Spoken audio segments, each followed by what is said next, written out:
اعوذ باللہ من الشیطان الرجیم بسم اللہ الرحمن الرحیم الہاکم التکاثر حتی زرتم المقابر کلا سوف تعلمون ثم کلا سوف تعلمون۔ سورۃ التکاثر، اس سورت کا نام سورۃ التکاثر ہے۔ اس سورت کی شروعات اسی لفظ سے ہوتی ہے۔ تکاثر کے معنی ہوتے ہیں ایک دوسرے سے آگے بڑھنے کی کوشش کرنا اور اسی میں فخر کرنا، اسی میں مگن رہنا، مست رہنا، اسی کو تکاثر کہتے ہیں۔ یہ سورت مکی ہے، کل 8 آیات ہیں، ترتیب نزول کے اعتبار سے 16ویں نمبر پہ ہے۔ اس کا ایک نام سورۃ المقبرہ بھی ہے، مقبرہ یعنی قبرستان، اس لیے کہ اس میں اللہ نے کہا کہ آدمی اتنا دوڑ بھاگ لگائے رہتا ہے، آرام بھی نہیں کرنا چاہتا، یہاں تک کہ مر کے جا کے قبر ہی میں سکون لیتا ہے، اتنی اس کو دنیا کی تڑپ ہوتی ہے۔ اس سورت کے مقاصد میں سے مقصد ہے کہ جو لوگ دنیا کی زندگی میں اتنے مشغول ہیں کہ اپنی موت اور حساب و کتاب اور آخرت کو بھول چکے ہیں، انہیں یاد دلایا جائے کہ مرنے کے بعد کی زندگی اصل ہے اور انہیں جہنم کا خوف دلایا جائے۔ اللہ رب العالمین نے ارشاد فرمایا الہاکم التکاثر، آگے بڑھنے کی اور زیادہ سے زیادہ پانے کی چاہت نے تمہیں غافل کر دیا ہے۔ کس چیز سے غافل کر دیا ہے؟ وہ بات پوشیدہ اس کے اندر، وہ اشارہ ہے، بس ہمیں سمجھنا ہے۔ کوئی چیز کسی چیز سے غافل کرے، اس کے لیے ضروری ہے کہ آپ کے پاس کوئی اہم کام ہو اور کوئی چیز دوسری وہاں پر آ کر اس اہم کام سے آپ کو روک لے جائے۔ ہمارے اور آپ کی زندگی کا اہم کام ہے اللہ تعالیٰ کو خوش کرنا، اللہ کو راضی کرنا اور آخرت کی تیاری کرنا۔ زندگی کا مقصد یہی ہے کہ آخرت کی تیاری کرنا۔ اب آخرت کی تیاری کرنے سے روکنے کے لیے جو بھی چیزیں آئیں گی وہ ساری کی ساری چیز اس کے اندر داخل ہے۔ الہاکم التکاثر، اللہ یلہی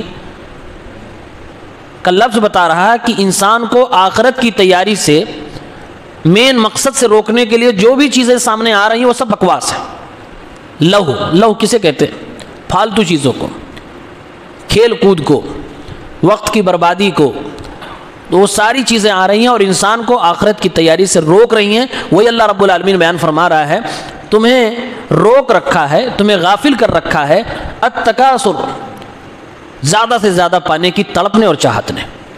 قرآن کی دوسری آیت میں اللہ تعالیٰ نے تکاثر کی تفسیر کرتے ہوئے فرمایا اعلموا انما الحیات الدنیا لعب ولہو وزینہ وتفاخر بینکم وتکاثر فی الاموال والاولاد، جان لو کہ دنیا کی زندگی کھیل ہے، کود ہے، زینت کی چیز ہے اور آپس میں فخر کرنے کی چیز ہے، اولاد اور مال میں زیادہ سے زیادہ آگے بڑھنے کی چیز ہے، اسی کا نام دنیا۔ عام طور سے دنیا یہی ہوا کرتی ہے اور یہی چیز ہے جو انسان کو آخرت سے غافل کرتی ہے۔ اولاد ہمارے پاس زیادہ ہو، ہمارے پاس مال زیادہ ہو، ہماری گاڑی، ہمارا گھر، کپڑا خوبصورت زیادہ ہو، زینت ہمارے پاس ہونی چاہیے، لہو و لعب میں، وقت کی بربادی میں انسان وقت گزارتا ہے، یہی دنیا کی زندگی سمجھ چکا ہے، جبکہ دنیا کی زندگی کا اصل کام ہے آخرت کی تیاری کرنا۔ اللہ نے فرمایا الہاکم التکاثر، ان سب چیزوں نے تمہیں غافل کر دیا ہے آخرت کی تیاری سے۔ آخرت کے لیے، جنت کے لیے جو تمہیں وقت دینا تھا وہ سارے اوقات تم نے ان سب چیزوں میں لگا دیا ہے اور تم غافل ہی ہو گئے ہو۔ اور یہ غفلت کی چادر کب تک تنی رہتی ہے؟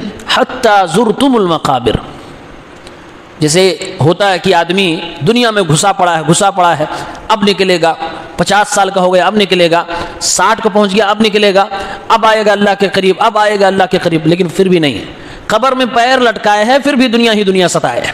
اللہ نے فرمایا حتی زرتم المقابر، تمہاری یہ حالت اس وقت تک رہتی ہے کہ تم قبروں کی زیارت کر لیتے ہو، قبروں کی زیارت کر لیتے ہو۔ اس کا مطلب یہ ہے کہ تم اسی حال میں دنیا سے چلے بھی جاتے ہو اور تمہیں لے جا کر قبروں میں دفنا دیا جاتا ہے۔ زیارت کرنے کا مطلب یہ نہیں کہ زندہ آدمی جو قبرستان گیا اور پھر گھوم گھام کے ٹہل کے چلا آیا، یہاں زیارت کا مطلب یہ نہیں، یہاں زیارت کا مطلب حقیقی زیارت ہے کہ تم قبرستان جاتے ہو، اس کے اندر جاتے ہو، یہ حقیقی قبروں کی زیارت ہے جو مرنے کے بعد ہوتی ہے، ورنہ زندہ آدمی قبروں کی زیارت کرتا وہ دیکھ کے اور اس کے بعد چلا آتا ہے۔ یہ حقیقی زیارت ہے کہ تم خود قبر میں اترتے ہو اور تم خود قبر کے اندر ایک وکٹم بنتے ہو، فرشتہ تمہارے پاس آتا ہے، سوال ہوتا ہے، تب تک تمہاری حالت یہ ہے کہ تم آخرت سے غافل رہتے ہو۔ حتی زرتم المقابر، تم آخرت کی زندگی سے غافل ہوتے ہو، یہاں تک کہ قبروں کی زیارت کر لیتے ہو۔ کلا سوف تعلمون، اب آگے اللہ رب العالمین اب ڈانٹنا شروع کر رہا ہے۔ الہاکم التکاثر حتی زرتم المقابر، یہ دو چیزیں اللہ کی طرف سے سمجھ لیجیے شکایت ہے اپنے بندوں سے جو غافل ہیں آخرت کی زندگی سے۔ کہا کہ تم غافل کیوں ہو؟ تکاثر، اور یہ غفلت کب تک ہے؟ آخری لمحے تک، آخری عمر تک۔ اب اللہ فرما رہا ہے کلا سوف تعلمون، ہرگز ایسا نہیں ہے جیسا تم سوچ رہے ہو، نہ تمہارا مال تمہیں بچائے گا، نہ اولاد بچائے گی، نہ دنیا کی جاہ و حشمت بچائے گی۔ کلا، ہرگز ایسا نہیں ہے، سوف تعلمون، تمہیں پتہ چل جائے گا۔ ثم کلا سوف تعلمون، پھر ہرگز ایسا نہیں ہے جیسا سوچتے ہو، تمہیں پتہ چل جائے گا۔ کلا لو تعلمون علم الیقین، ہرگز ایسا نہیں ہے، کاش کہ تمہیں یقین کا علم ہو جاتا۔ کس بات کا یقین ہو جائے؟ یقین یہ ہو جائے کہ دنیا کی حقیقت کیا ہے، یقین یہ ہو جائے کہ ہم دنیا میں پیدا کس لیے کیے گئے، یقین یہ ہو جائے کہ دنیا کا مال یہیں کا یہیں رہ جائے گا۔ دنیا میں انسان کا مال کیا ہے؟ ایک دن اللہ کے نبی صلی اللہ علیہ وسلم، صحیح مسلم کی حدیث ہے، اسی صورت کی تلاوت فرما رہے تھے، الہاکم التکاثر حتی زرتم المقابر کلا سوف تعلمون۔ پڑھتے پڑھتے آپ صلی اللہ علیہ وسلم نے ارشاد فرمایا، یقول ابن آدم مالی مالی، آدم کی اولاد کہتا ہے میرا مال میرا مال۔ آپ نے فرمایا انسان کا مال ہے ہی کیا؟ بس اتنا ہی جتنا کھا لیا ختم کر دیا، اتنا ہی جتنا پہن لیا پرانا کر دیا، اور اتنا ہی جتنا کہیں دے دیا اور کسی کے ساتھ بھلائی کر کے، اس کے علاوہ انسان کا مال کچھ نہیں ہے۔ حقیقت میں یہی انسان کا مال ہے جو اس نے استعمال کیا ہے، کھانا، کپڑا، اور جو اپنے ہاتھوں سے اللہ کی راہ میں آپ خرچ کر کے کسی کی مدد کر دیتے ہیں، یہی انسان کا مال ہے۔ اللہ کے نبی یہ صورت پڑھتے جاتے ہیں اور یہی بار بار آپ ارشاد فرماتے جاتے ہیں کہ انسان کہتا میرا مال، اور اسی کی دوڑ میں لگا ہے۔ اس کا مال کیا ہے؟ کھائے گا، پہنے گا، کسی کو دے کے چلے جائے گا، اس کے بعد جو کچھ ہے وہ سب چھوڑ کے جانا ہے، کچھ بھی لے کے جانے والا نہیں ہے، وہ سب کچھ دنیا میں دوسروں کے لیے چھوڑ کے چلا جائے گا۔ کلا لو تعلمون علم الیقین، دنیا میں یقین سے یہ بات معلوم ہو جانی چاہیے کہ مرنا ہے، حساب دینا ہے، ایک ایک چیز کا، ایک ایک نعمت کا، ایک ایک عمر کا، ایک ایک سال کا، ایک ایک لمحے کا حساب دینا ہے، کانوں کا، آنکھوں کا، ہر نعمت کا حساب دینا ہے۔ کلا لو تعلمون علم الیقین لترؤن الجحیم۔ اب آگے اللہ رب العالمین 3 بار اللہ نے لگاتار ڈانٹا ہے، اور ڈانٹ کس بات کی ہے؟ کہ ابھی وقت ہے سدھر جاؤ ورنہ تمہیں پتہ چل جائے گا۔ جیسے دنیا میں لوگ ڈانٹتے ہیں نا کہ ابھی وقت ہے، غنیمت ہے، سنبھل جاؤ ورنہ تمہیں پتہ چل جائے گا، دیکھ لو گے۔ وہی اللہ فرما رہا کہ تم دیکھ لو گے، تمہیں معلوم پڑ جائے گا، تم کاش کی یقین کی آنکھوں سے دیکھ لیتے۔ پھر آگے اللہ فرما لترؤن الجحیم، تم ضرور بھی ضرور جہنم کو دیکھو گے، تم ضرور بھی ضرور اپنی آنکھوں سے دیکھو گے جہنم کو۔ ثم لترؤنها عین الیقین، یقین کی آنکھوں سے تم جہنم کو دیکھو گے۔ یعنی اگر یہی حالت رہی کہ زندگی بھر بس دنیا دنیا دنیا اور آخرت سے غافل رہے، یہاں تک کہ مر گئے اور قبر کے اندر دفن کر دیے گئے، تو تم جہنم ضرور دیکھو گے اور اپنی آنکھوں سے دیکھو گے، یقین سے دیکھو گے، یہ کوئی جھوٹی بات نہیں ہے۔ ثم لترؤنها عین الیقین، یقین کے مراتب اس صورت کے اندر بیان کیے گئے کہ آدمی دیکھتا ہے، سنتا ہے اور خود چکھتا ہے، تینوں میں فرق ہے۔ آپ کو کوئی خبر دی گئی کہ فلاں شخص کو یہ عذاب ہو رہا ہے، آپ نے سن لیا، شاید وہ اثر نہ ہو۔ آپ نے اپنی آنکھوں سے کسی کو دیکھ لیا کہ کسی شخص کو یہ عذاب ہو رہا ہے، اس کا اثر پہلے سے زیادہ ہوگا، اور وہی عذاب خود چکھ لیا تو پھر اب شک و شبہ کی کوئی بات ہی نہیں ہے۔ اللہ نے فرمایا ثم لترؤنها عین الیقین، آنکھوں سے، یقین کی آنکھوں سے تم جہنم کو، جہیم کو دیکھو گے۔ ثم لتسألن یومئذ عن النعیم، اور جب کل آؤ گے میرے پاس تو تم سے ضرور سوال کیا جائے گا اس دن نعمتوں کے بارے میں۔ نعیم، نعیم کے معنی ہوتے ہیں کل انواع النعم من الامن والاہل والمطعم ونحوها، ہر وہ نعمت جو آپ استعمال کرتے ہو، چاہے وہ امن و سکون کی ہو، شانتی کی نعمت ہو، کھانے پینے کی نعمت ہو، گھر مکان آل اولاد کی نعمت ہو، ہر نعمت کے بارے میں اللہ تعالیٰ سوال کرے گا۔ اللہ کے نبی صلی اللہ علیہ وسلم کی ایک حدیث ہے سنن ترمذی میں، آپ صلی اللہ علیہ وسلم نے فرمایا کل قیامت کے دن نعمتوں کے بارے میں سب سے پہلے جس نعمت کے بارے میں سوال ہوگا وہ یہ ہوگا کہ تمہیں تندرستی دیا تھا، تم نے کیا کیا؟ پہلا سوال اگر نعمت کا ہوگا تو اللہ تعالیٰ یہی کہیں گے الم نصحی لک جسمک، تمہارے جسم کو میں نے صحت مند نہیں بنایا تھا، تم نے کیا کیا؟ تو جسم کی صحت مندی کا پہلا سوال ہونے والا۔ اب ہر آدمی جانتا ہے کہ میں کیا کرنے لائق ہوں، کتنی عبادت کرنے لائق ہوں، تو صحت مندی کا پہلا سوال ہونے والا۔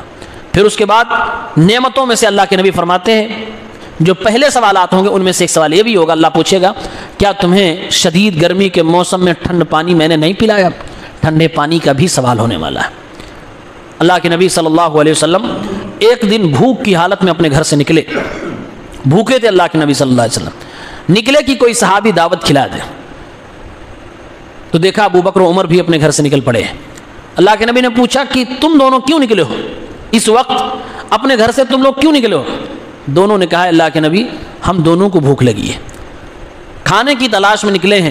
آپ نے فرمایا کہ اسی چیز کی وجہ سے میں بھی نکلا ہوں، یعنی مجھے بھی بھوک لگی ہے، تمہیں بھی بھوک لگی ہے۔ اب تینوں دوست اللہ کے نبی صلی اللہ علیہ وسلم، حضرت ابو بکر، حضرت عمر، تینوں لوگ مدینہ کی گلیوں میں چلنے لگتے ہیں۔ ایک صحابی کے گھر پہنچتے ہیں، صحابی نے کھلایا پلایا، کھجوریں کھلائی اور کچھ کھانا کھلایا۔ اللہ کے نبی صلی اللہ علیہ وسلم جب کھا کر واپس آنے لگے، حضرت ابو بکر و عمر سے فرمایا ابو بکر و عمر جانتے ہو آج جو اللہ تعالیٰ نے ہمیں کھلایا ہے، کل قیامت کے دن اللہ ضرور اس نعمت کے بارے میں پوچھے گا۔ ثم لتسألن یومئذ عن النعیم، اس دن اللہ تعالیٰ ہر نعمت کے بارے میں انسان سے پوچھے گا۔ نعمتیں سب کو ملی ہوئی ہیں، چاہے وہ مسلم ہو کافر ہو، دنیا کے ہر انسان کو اللہ تعالیٰ نعمت دے رہا ہے۔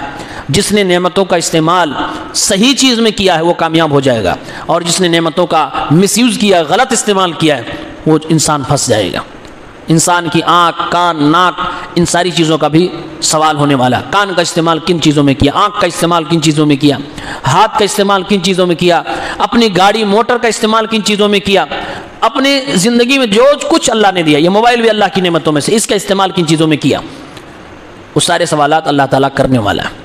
ابن قیم رحمۃ اللہ علیہ اس صورت کے متعلق فرماتے ہیں اخلصت هذه السورة الوعد والوعید والتهدید وكفى بها موعظة لمن عقلها، اس صورت نے انسان کے سامنے اللہ کا وعدہ، اللہ کی دھمکی، اللہ کی وعید سب کچھ نکال کے رکھ دیا ہے، اور یہ صورت اکیلی کافی ہے ایک انسان کے سدھرنے کے لیے اگر وہ سمجھتا ہو۔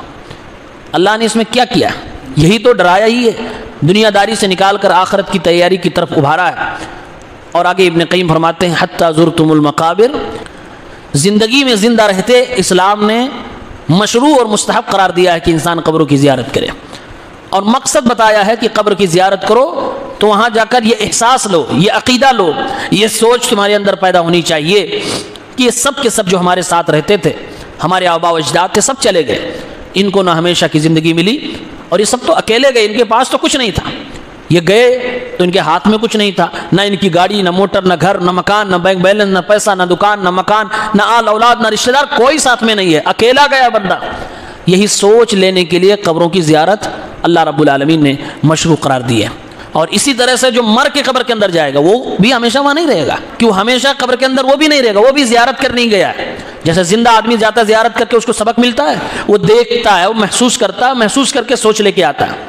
جیسا کہ اللہ کے نبی نے فرمایا تذکر الاخرہ، قبروں کی زیارت انسان کو آخرت کی یاد دلاتی ہے، موت کی یاد دلاتی ہے، دنیا داری سے انسان کو نکالتی ہے۔ ایسے جو مر کے قبر میں جائے گا اس کو بھی ہمیشہ وہاں نہیں رہنا ہے، ایک دن اس سے بھیانک عذاب کی طرف اس کو لے جایا جائے گا، اگر نیک ہے تو اس سے اچھی جگہ اس کو لے جایا جائے گا، تو وہ بھی زیارت کرنی ہی گیا ہے، ہمیشہ کے لیے وہاں نہیں رہے گا۔ اسی لیے اللہ کے نبی صلی اللہ علیہ وسلم فرماتے ہیں جو شخص گنہگار ہوتا ہے جب قبر کے اندر جاتا ہے اور اس کو سزائیں ملتی ہے تو وہ اللہ سے دعا کرتا ہے اللہ قیامت آئے ہی نہ، جب یہ اتنا خطرناک قبر میں مل رہی ہے سزا تو جہنم کا عالم کیا ہوگا۔ اور جو نیک انسان ہوتا ہے وہ ہر روز کہتا ہے اللہ تعالیٰ قیامت جلدی آ جائے تاکہ یہ نعمت جو مل رہی ہے اس کے بڑے پیمانے پہ ہمیں جنت کے اندر ملے۔ تو گنہگار انسان قیامت نہ آنے کی صبح شام تمنا کرے گا کہ نہ آئے، لیکن اللہ فرما حتی زرتم المقابر، وہ ایک زیارت کرنے والا جیسے جا کے چلا آتا ہے ایسے ہی قبر میں تمہاری زندگی ہے، تم جاؤ گے اور وہ چیز خود چکھو گے، خود دیکھو گے، پھر اس کے بعد وہاں سے اٹھائے جاؤ گے، پھر تمہیں اللہ تعالیٰ کے سامنے حساب کتاب دے کے جہنم کے اندر جانا ہوگا۔ تو یہ برے لوگوں کا انجام ہوگا۔ ودار القرار ہی الجنت والنار، ہمیشہ کی زندگی یا تو جنت ہے یا تو جہنم ہے۔ قبرستان ہمیشہ کی زندگی کسی کی نہیں ہے، نہ تو زندہ رہتے ہوئے اور نہ ہی مرنے کے بعد۔ ثم لتسألن یومئذ عن النعیم، قیامت کے دن نعمتوں کے بارے میں سوال کیوں ہوگا؟ اس کا جواب دیتے ہوئے امام راضی فرماتے ہیں، کہتے ہیں تاکہ انسان کو اللہ تعالیٰ کل قیامت کے دن یہ احساس دلائے کہ دنیا میں تم اپنی کامیابی کا راز جسے سمجھتے تھے کہ اتنا مال ہو جائے، اتنا بڑا گھر ہو جائے، اتنا نام ہو جائے، اتنی شہرت ہو جائے، میں کامیاب ہو گیا، جسے تم اصل کامیابی کی چیز سمجھتے تھے، اگر اس نے تمہیں آخرت سے غافل کر دیا، اس نے تمہیں تمہارے رب سے دور کر دیا، تو مرنے کے بعد وہی تمہاری بدبختی کی اصل وجہ ہے، وہی سب سے بڑی شقاوت کی وجہ ہے، جس کو دنیا میں تم سعادت سمجھتے تھے، جس کو دنیا میں تم شہرت سمجھتے تھے، جہنم میں وہی تمہارے لیے تباہی ہے، جس کو دنیا میں تم مالداری سمجھتے تھے، جہنم میں وہی تمہارے لیے تباہی ہے، اگر دنیا کی ان ساری چیزوں نے تمہیں اللہ سے دور کر دیا۔ اس لیے اسلام کہتا ہے وَابْتَغِ فِيمَا آتَاكَ اللَّهُ الدَّارَ الْآخِرَةَ، اللہ نے جو کچھ دیا ہے دنیا کے اندر ان ساری چیزوں کا استعمال آخرت بنانے میں کیجیے، چاہے وہ آل اولاد ہو، چاہے مال ہو، چاہے کوئی اور نعمت ہو، جسم کی صحت مندی ہے اس کا استعمال کریں، عبادت کر کے اللہ کو راضی کریں، آخرت بنانے کی کوشش کریں۔ مال ہے، کھائے پئیں، اپنی آل اولاد کو کھلائیں، حلال روزی ہو، اللہ صدقے کا ثواب دے گا، اللہ کی راہ میں خرچ کریں، اپنے لیے صدقہ جاریہ بنائیں۔ آل اولاد ہیں، اس کی صحیح تربیت کریں، وہ بھی آپ کے لیے صدقہ جاریہ۔ جو کچھ دنیا میں انسان کو اللہ تعالیٰ عطا فرماتا ہے، ہر ایک چیز سے انسان چاہے تو اپنی آخرت بنا سکتا ہے، ہر ایک چیز کا استعمال صحیح کر لے تو ہر ایک چیز کے بدلے میں اللہ تعالیٰ اس کی آخرت سنوار دے گا۔ یہی اس صورت کا پیغام ہے۔ ورنہ دنیا میں اگر دنیا کی چیزوں نے، دنیا کے آلات نے، دنیا کی ساز و سامان نے اور دنیا کی جو بھی چیزیں ہیں اگر اللہ سے غافل کر دیا، یہ سب کی سب چیزیں تباہی اور ہلاکت کا ذریعہ بننے والے ہیں، جس کو آج ہم کامیابی سمجھتے ہیں۔ اللہ تعالیٰ ہم سب کو نیک عمل کرنے کی توفیق عنایت فرمائے، آمین۔